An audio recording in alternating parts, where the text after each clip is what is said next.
The biggest global story right now is the Iran-Israel conflict, which has even more potential, in my view, of quickly escalating into a global conflict than Ukraine or even the ongoing Israeli counter-response in the Gaza Strip.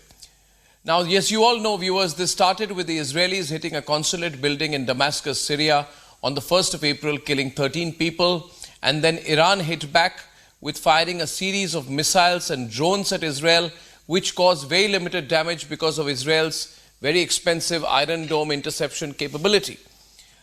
But the Israeli Prime Minister Netanyahu has faced and continues to face very big pressure politically to escalate. And so he hit back at the ancient Iranian city of Isfahan yesterday. As we are informed, there is massive back-channel diplomacy going on all sides, and there are two clear views. One side, the dominant view, is very worried about the cost of escalation between Iran and Israel and feels that this will not be limited to the two countries. So they are very concerned about the cost of escalation, whether on the situation in the Middle East or the cost of oil and global instability, and this side is calling for calming things down as soon as possible. And then there is another side which feels it is time to use this opportunity to open a full-on attack on Iran. And that side is led by several players in government as well as people outside of government, like my guest tonight, His Royal Highness the Crown Prince of Iran, Reza Pahlavi. He joins me tonight from Washington. Your Royal Highness, welcome to The Nation Wants to Know. It's good to have you on the program.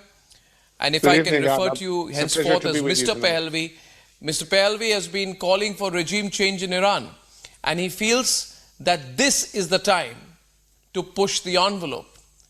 And so that takes me to my first question to you, Mr. Pahlavi. Why would you want the world, led by the United States, Israel and others, to push the envelope when you are aware that that could lead to further global instability, which is the last thing that the world needs right now? Let me begin by explaining the fact that I have been critical overall of a basic flaw in the foreign policy of Western governments in their dealing with the current regime occupying my homeland. From the very beginning, there was an expectation of behavior change, and all the policies implemented, including sanctions, were with the aim to force the regime back to negotiation and understanding.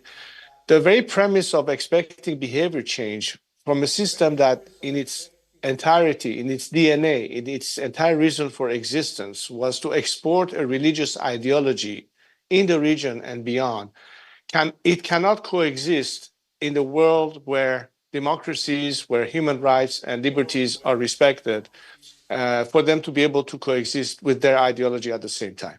Therefore, all these years we've seen attempts to try and reach some compromise, thinking that the regime could reform itself. And in the meantime, the Iranian people have been suffering and suffering with no change in sight. My argument about why a change of regime in Iran will be in the best interest of the Iranian people, who are the first people to ask for it, by the way. It's not a matter of a foreign government deciding our fate. It's the Iranian people who want that. But they demand the world to support them, because this regime, as long as it exists, it will continue to create the kind of problems we've seen all these decades, which means not only repression at home against its own citizens, but aggression abroad, using its proxies like Hamas, like Hezbollah, like Islamic Jihad, like the Houthis, to disrupt world commerce, to meddle into the affairs of neighboring countries, and most importantly, in the recent clash that we have seen.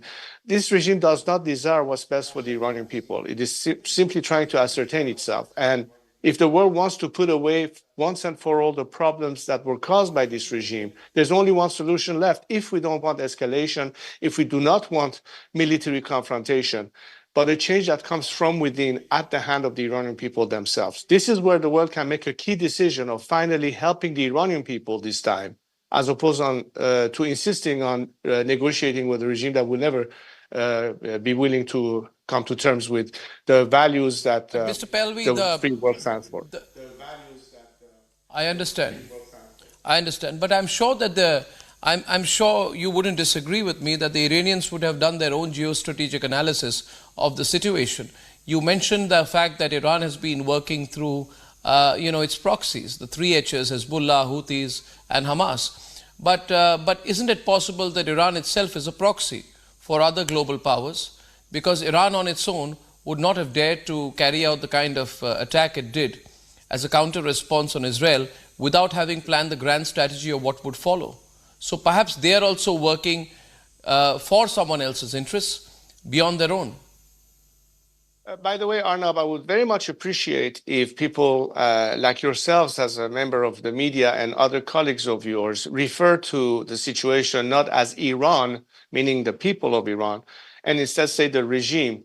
The Iranian people are very sensitive about the fact that they keep mentioning Iran, and we as Iranians do not stand 1 second with what this regime is doing. So let's call it the Islamic regime and what it's doing, or the Islamic Republic.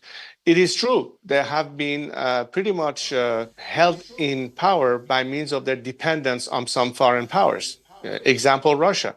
For a long time, the Russians have been helping the regime with its military and intelligence forces.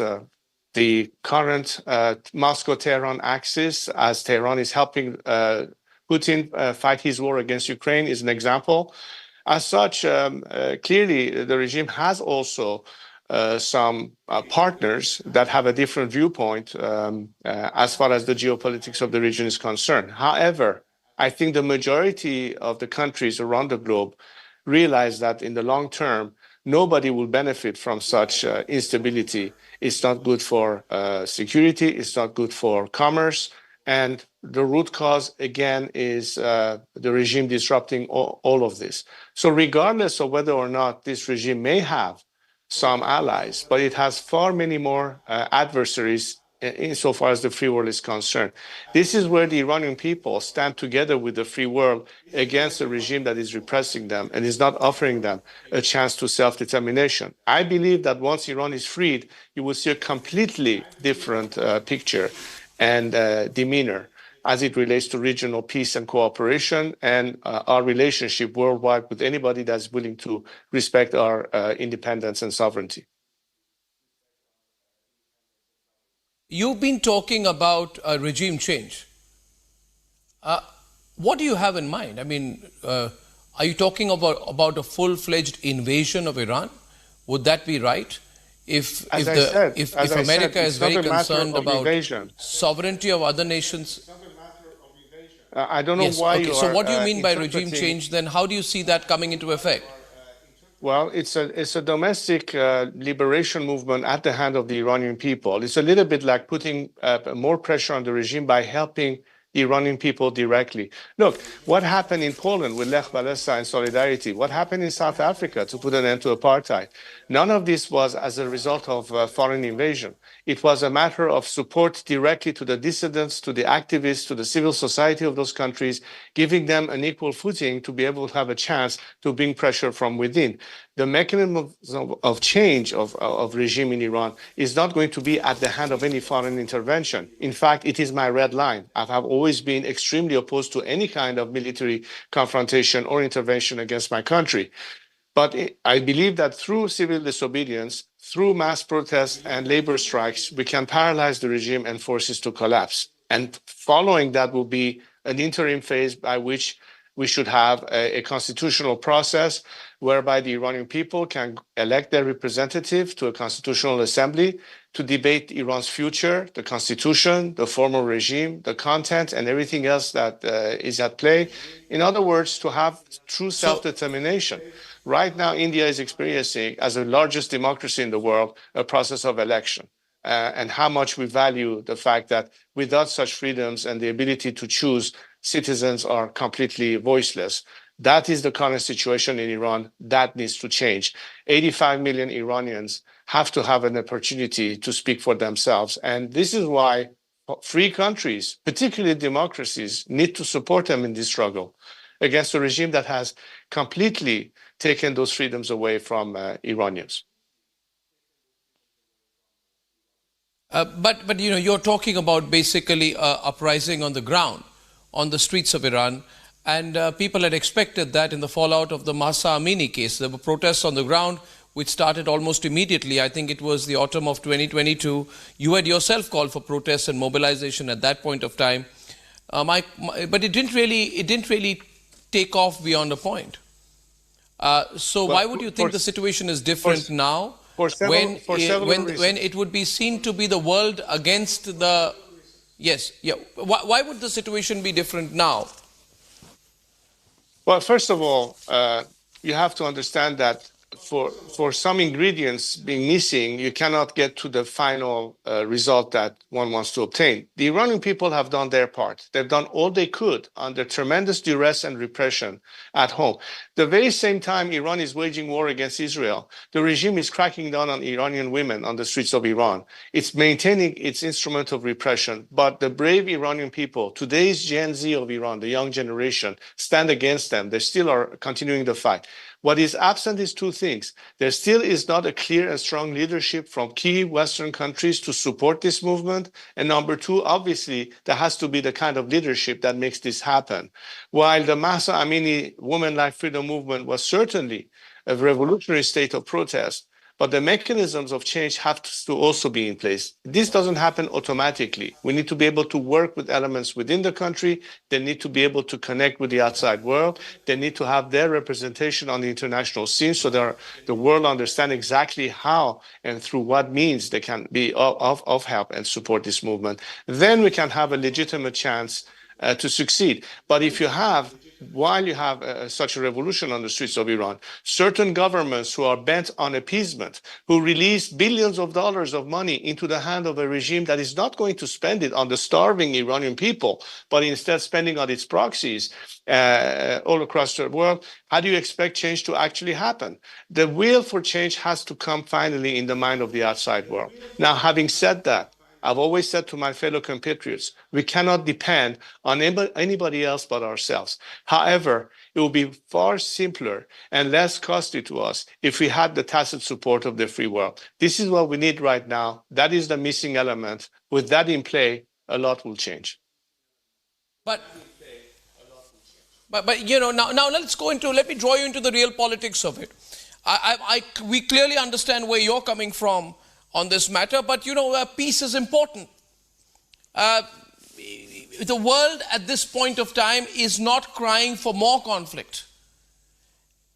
Less conflict is required, de-escalation is required. The world has been through COVID, then Ukraine, and then, as you're aware, the situation on the Gaza Strip. And all those calling for peace would say, Mr. Pahlavi, that just let's keep the peace with Iran. Because the geographical position of Iran is extremely important. We need to keep the peace and the status quo on the Straits of Hormuz. We need to make sure that the Iranians and the Houthis are kept under control, that business is on as usual. Let's settle things down. Let's settle Ukraine. Let's settle Gaza before we open up another front, however much we may disagree with the Iranian regime. And therefore, I'm sure you're aware that, you know, there needs to be peace on the Persian Gulf. Iranians have been seizing ships. Recently, they seized British ships as well. You know what the Houthis have been doing. And Iran will leverage its geographical location to some extent when it negotiates with the rest of the world. These are all the factors that come in when things like the US-Iranian nuclear agreement, which had been signed, which is defunct now, came into effect. I mean, there's a sort of practical spirit. Yes, we don't agree, but we are no longer in the George W. Bush world of the axis of evil. We've got to learn to work even with our enemies. What would you say to them, Mr. Pahlavi?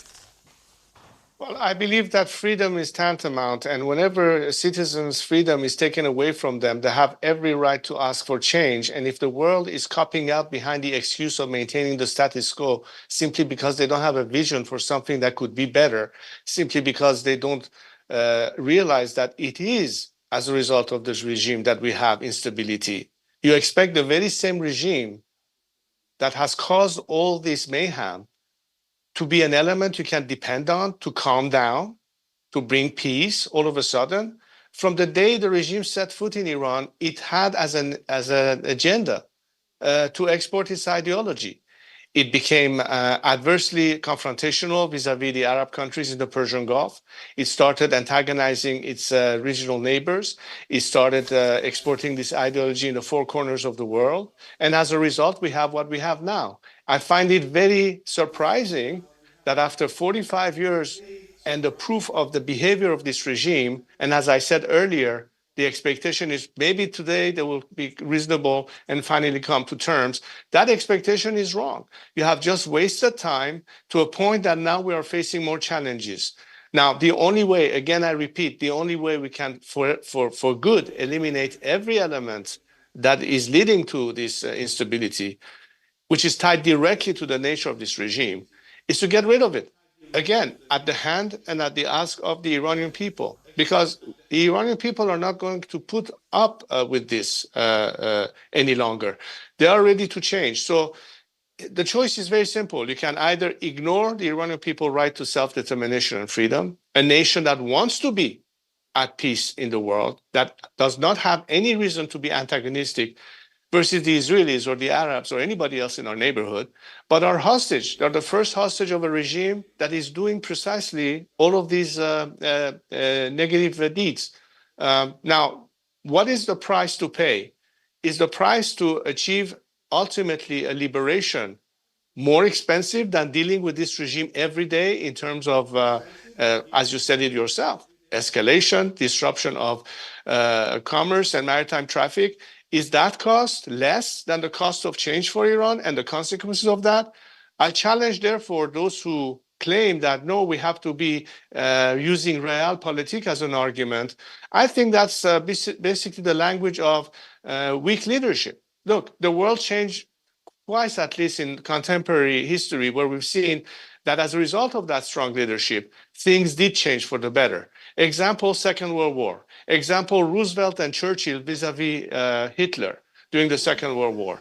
Later on, towards the end of the Soviet Union, you had Ronald Reagan and Margaret Thatcher, two strong leaders that brought an end to the Soviet Empire. The same kind of leadership is required today. In the absence of leadership, I can hear this argument float more and more, but it does not excuse the fact that we should address the real question and take the bull by the horn. We have to do our part as Iranians, but the world needs to stand with us. That's the choice they have to make. They either side with the people of Iran or they continue siding with this regime. Are you saying that Are you saying that Biden is a weak leader who is appeasing Khamenei? That he does not want a bigger war to break out because there's a US election coming up and he doesn't want to be seen diverting assets from Ukraine, leading to a bigger mess. I mean, you may be more open with me on this. Are you saying that Biden is appeasing Khamenei, that he's a weak leader? The Americans are showing weak leadership? Yes, I believe so. I mean, the result is right in front of us. The regime had access to almost $100 billion worth of oil revenue that it should not have had should the oil sanction had been implemented correctly. That extra cash, that extra money was something that, again, not only made it easier for the regime to spend it on its proxies, including the recent conflicts and all the drones and missiles had to be paid for from somewhere. That's the extra cash that the regime should not have had in the first place, but it did. But it's also something that emboldens such regimes. Look, let me give you another statistics away from war and conflict and missiles. If you take the period of time where there was stronger leadership in this country during the Trump administration, between the Obama administration and the Biden administration, the number of executions in Iran was half the amount it is today. Why? Because that kind of leadership and strength basically makes such regimes think twice before they do anything, whether it's at home or abroad. I do say that vis-a-vis the fact that we are dealing with two powerful countries that have a lot of influence and say to what is happening in the region, Russia and China, what is the counterpart doing? I think many of our friends in the region are growing frustrated for their lack of resolve and indecisiveness and appeasement.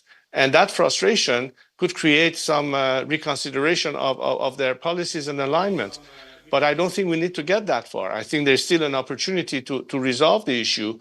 But I can tell you the main problem remains the regime. And the world has to understand that fighting the tentacles is no longer a solution. You have to go for the eye of the octopus. And the eye of the octopus is Tehran, that controls all of these tentacles all over the place. Again, let me repeat so I'm very clear and I'm not misunderstood or misinterpreted. I'm not calling for any foreign military attack or intervention. I'm telling you that the natural army in place are the people of Iran. The people of Iran deserve to have the support of the outside world in order to liberate themselves. That is the best investment you can make for peace, security, and long-term economic stability at the hand of a liberated people who are on your side, as opposed to a regime that simply wants to impose a modern-day religious caliphate and dominate the region and the world. That's the two choices we have. Mr. Pahlavi, let me take you on your terminology there, where you say the eye of the octopus is Tehran. Now, the regime in Tehran, are you sure about that? It would also be contended that the eye of the octopus could be Russia. It could be argued that the eye of the octopus could be China, in a way. It could be argued that Russia is trying to open a new front. And would further be argued that it is against American interests or the interests of the West to play into Russia's hands by opening a new front, especially at this time of political sensitivity in the US as well. What would you say to that? That it is not in the long-term interests of America to get drawn or to let this escalate. It is in Russia's interest to let this escalate and watch as America opens more and more fronts to its, to its own detriment. I don't know why it is that you insist so much on using militaristic terms and fronts and deployments as if we're talking about military confrontation and escalation. That's not what I'm proposing.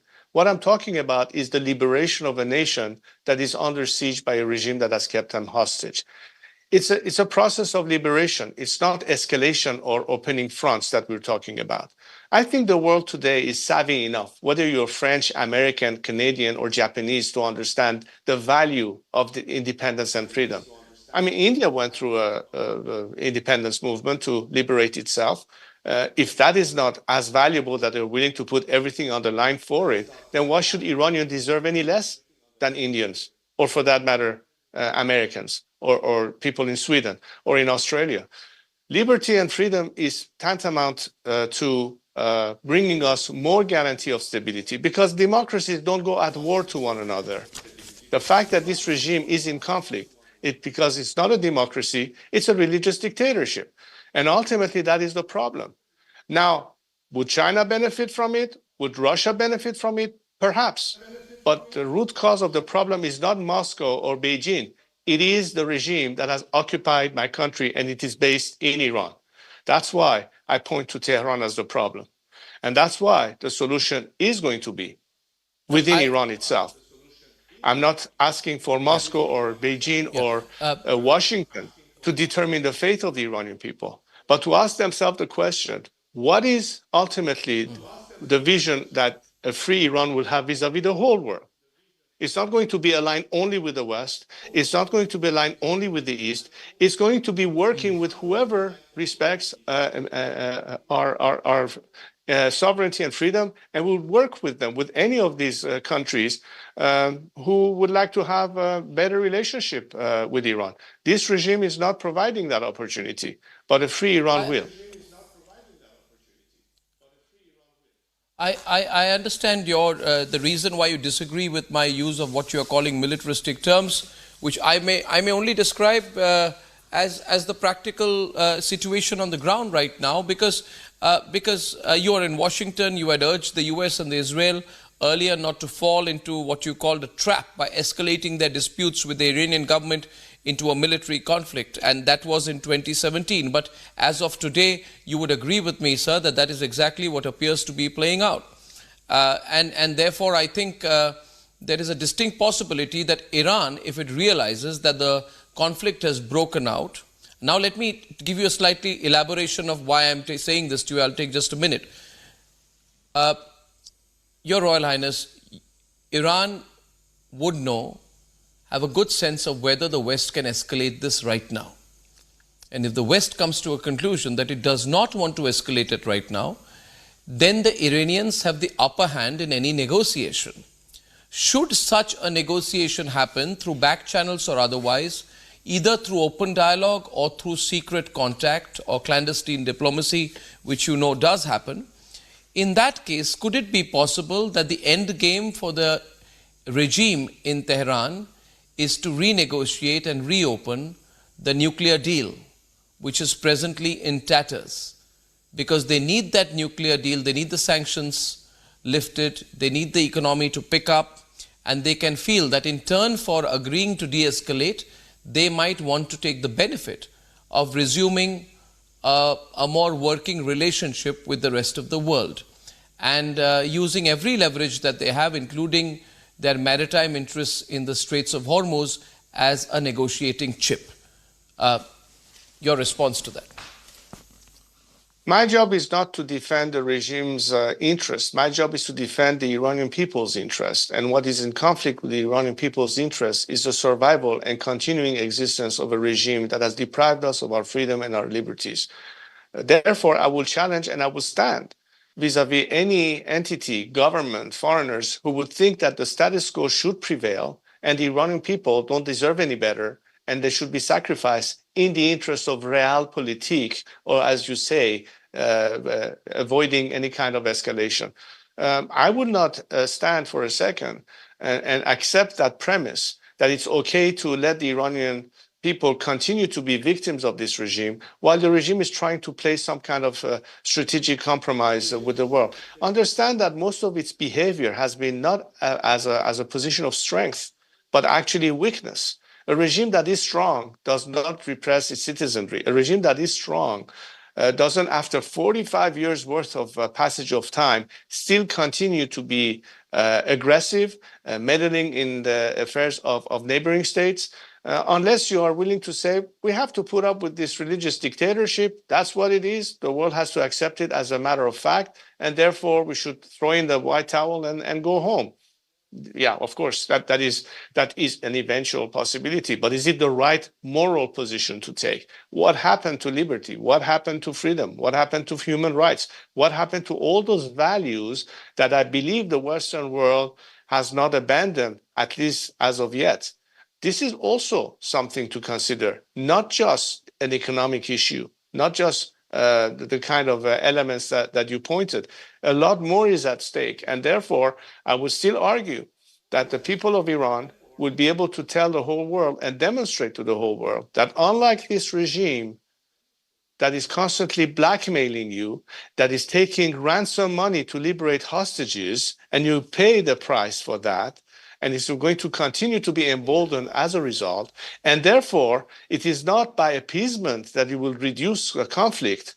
It will be no guarantee that the regime will not continue to do more of what it's done already, because it has proven to do that, especially when it faces weak leadership on the other side. So I point back to what is my proposition to the world. You have never, ever, until this moment, even assumed that it is plausible that this regime will no longer be around. It is plausible that it can collapse as a result of internal pressure. Then, do you have a plan for that? Do you have a plan for that alternative? If you don't, you'll be in real dire difficulty. Better yet, start thinking about what that alternative could be and why it is ultimately in your best interest to do that. I'm not asking for the world to come to our rescue for our sake. I'm actually arguing that it is in their own interest to do that, because we'll be both benefiting from the disappearance of an element that has been causing all of this turmoil and disruption and escalation. And I don't think that this regime even understands realpolitik, because when you say realpolitik, it means you are a realist and reasonable.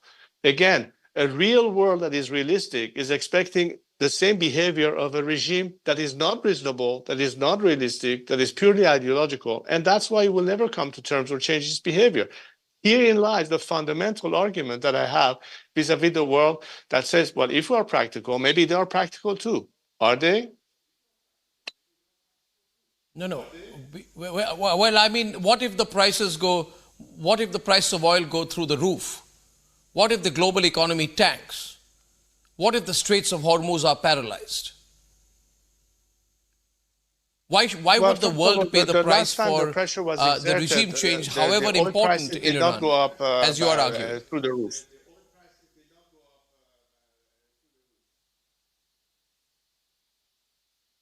I'm not just talking about Iranian oil, I'm also talking about the imbalance in global trade, the possible blocking of certain maritime routes, and the consequences of an escalated conflict.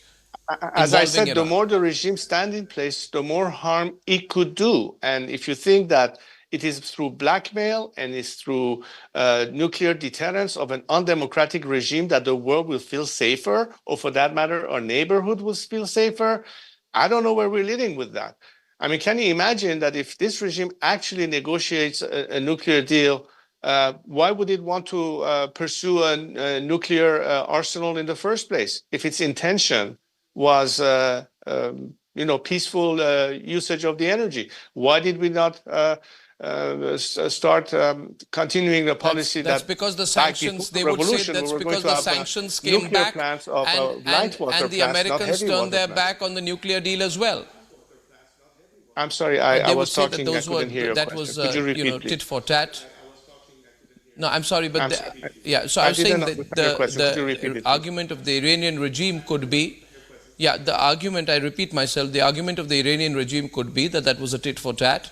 The Americans went back, the sanctions came back, and they went back to their nuclear pursuits. But now, possibly, they may want to reopen that conversation.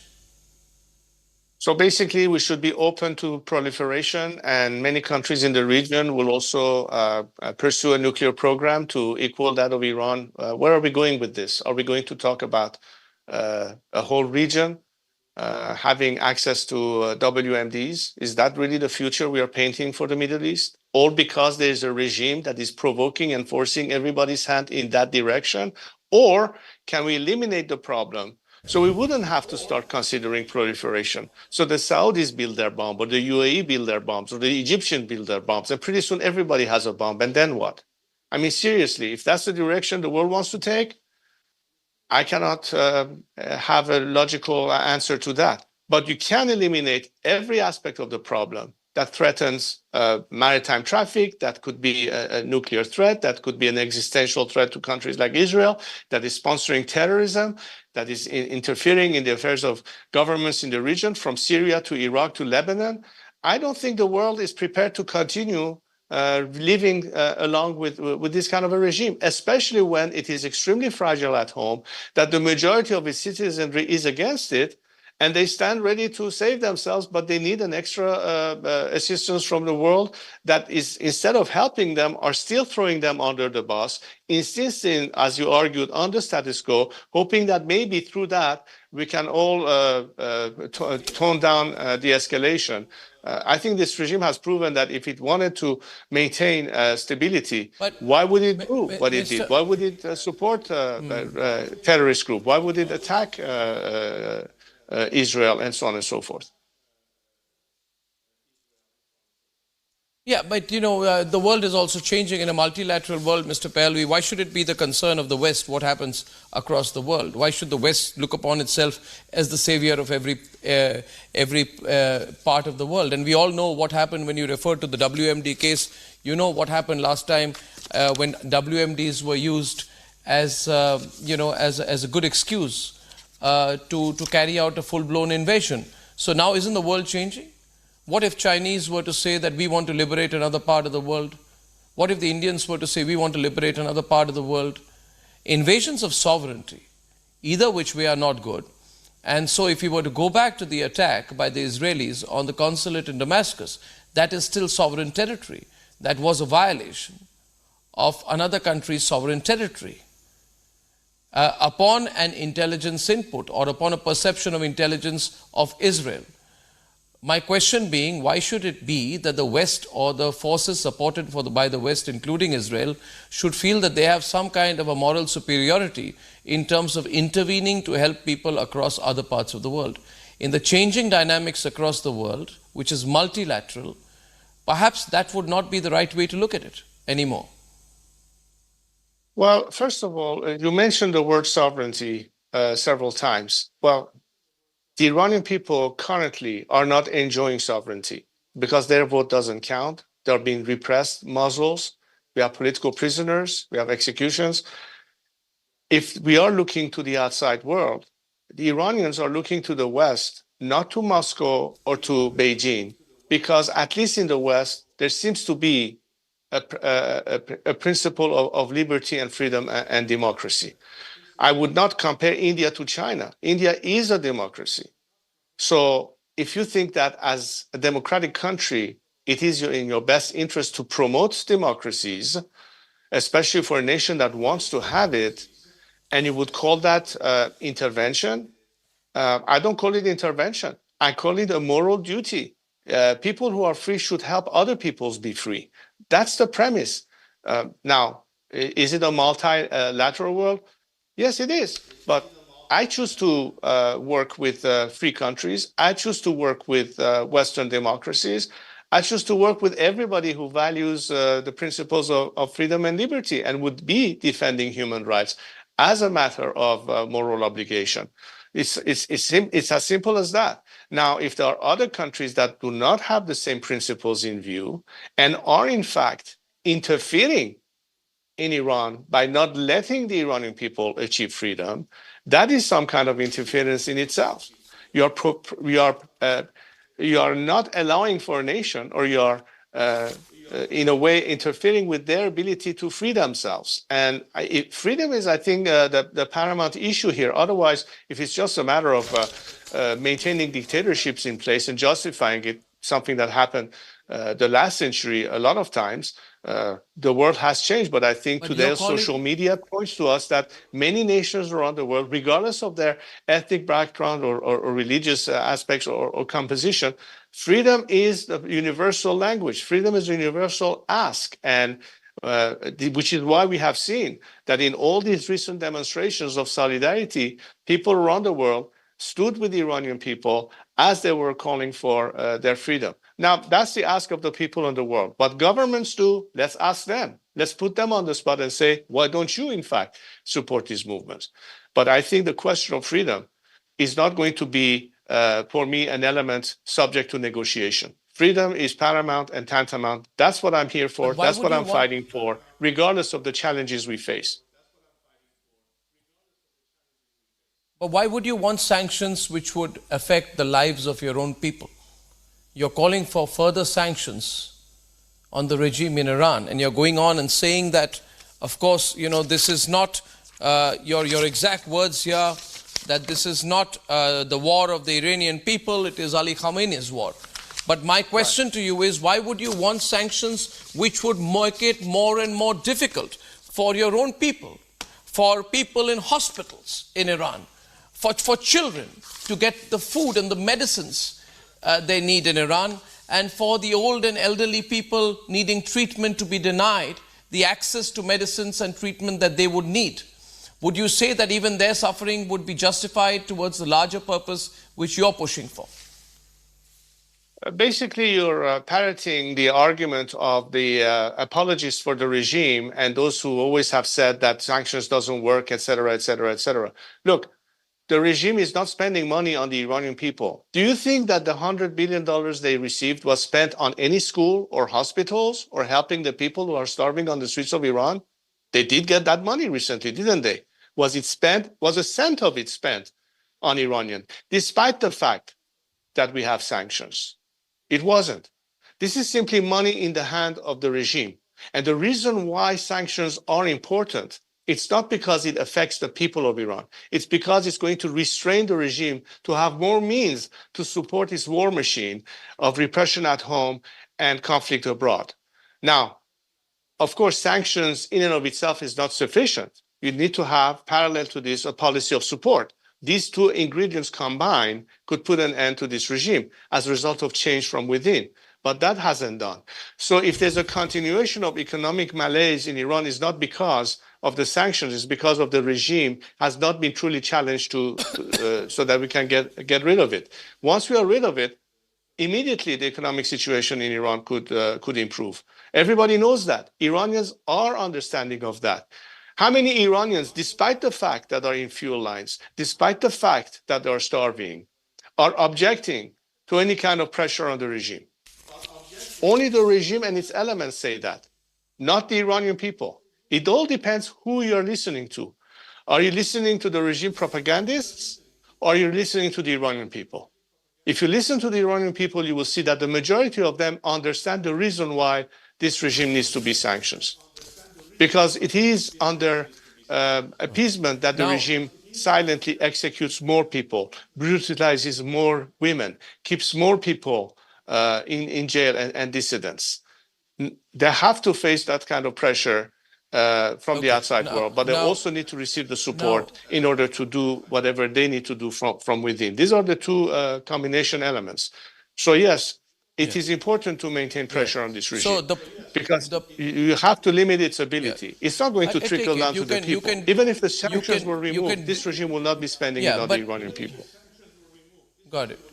But obviously you can disagree with my question, but you have absolutely no right to make some kind of assumption that, you can disagree with the question, but you have no right to make the assumption that I am repeating the propaganda of others, because I'm not making a similar charge about you on the program. I equally can say that you're also being a propagandist for certain interests in the West, but I'm not saying that. So I think we should reserve our views of who feels who's speaking for whom to ourselves, because if we want to discuss the Middle East, and I can push the envelope on that, it is the United States which is the elephant in the room.